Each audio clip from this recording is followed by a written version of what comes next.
우리는 성공과 실패의 역사에서 수많은 교훈을 얻고 오늘을 살아갈 지혜를 깨우칩니다. 이는 경제에서도 마찬가지입니다. 메리레시 보고서에 나오는 벵갈 전원의 역사는 우리에게 정부의 역할에 대한 진지한 고민과 논의의 필요성을 환기시켜 줍니다. 1770년 남부 벵갈은 쌀 수확의 실패로 극심한 식량난에 시달리게 됐습니다. 당시 벵갈 정부는 곡식의 독점을 금지시켜 상인들의 쌀 투기를 막고 쌀 가격을 안정적으로 유지하는 정책을 펼쳤습니다. 처음에는 벵갈 정부의 정책이 유효하게 작용하는 것 같았습니다. 곡물의 가격이 급등하지 않고 0.75펜스로 안정적인 가격을 유지한 것입니다. 그러나 국민들의 쌀 소비가 억제되지 않고 쌀 공급의 효율성이 떨어지면서 쌀 부족 현상은 시간이 지날수록 심화되었습니다.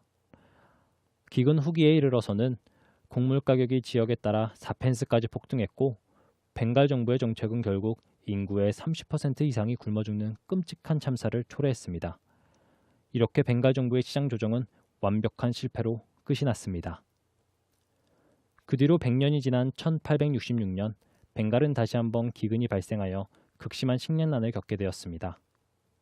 이때 벵갈 정부는 한 세기 전의 실패를 반복하지 않기 위해 전혀 다른 정책을 펼쳤습니다.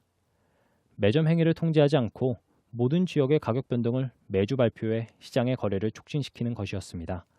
결과는 대성공이었습니다.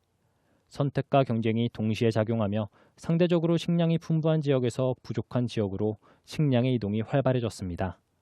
쌀 공급과 소비가 효율적으로 탄력 있게 이루어졌고 그 덕분에 가격이 안정적으로 유지되었으며 기근 후기까지 대규모 아사와 같은 참사가 벌어지지 않았습니다. 1770년에는 벵갈 정부가 가격을 통제하고 소비자 선택을 억압하는 정책으로 시장에 간섭했다가 대실패를 겪은 반면에 1866년에는 그 반대의 정책으로 재난을 되풀이하지 않고 오히려 성공적으로 극복해낸 것입니다. 벵갈이 재난의 반복을 피할 수 있었던 까닭은 바로 시장의 자율성 덕분이었습니다.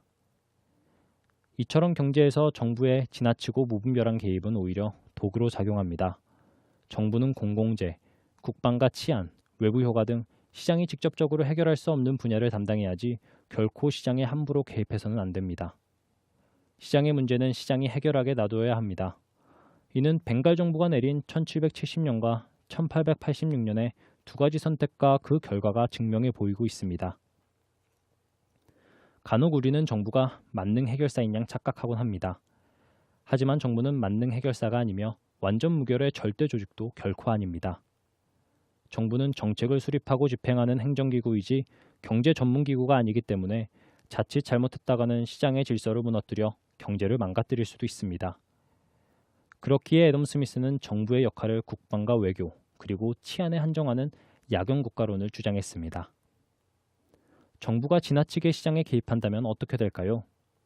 정부가 경제에 주도적인 역할을 맡거나 개입과 제재의 권한을 가질수록 실패를 할 가능성이 높아지게 됩니다. 실례로 국가 차원에서 실시한 경제개발 계획이 시도하는 족족 실패한 전적을 우리는 역사에서 배울 수 있습니다. 과거 식민지 경험을 가진 나라들이 빠른 경제개발을 위해 경제개발 계획을 실시했으나 우리나라와 대만을 빼고는 성공하지 못했습니다. 특히 중국은 3년 동안 대약진 운동을 벌였지만 경제를 발전시키기는커녕 종전보다 퇴보시키는 결과를 맛보고 말았습니다. 한국과 대만만이 예외적으로 성공할 수 있었던 이유는 시장 경제를 기본 체제로 하여 적극적인 개방과 무역 활성화를 추진한 덕분입니다.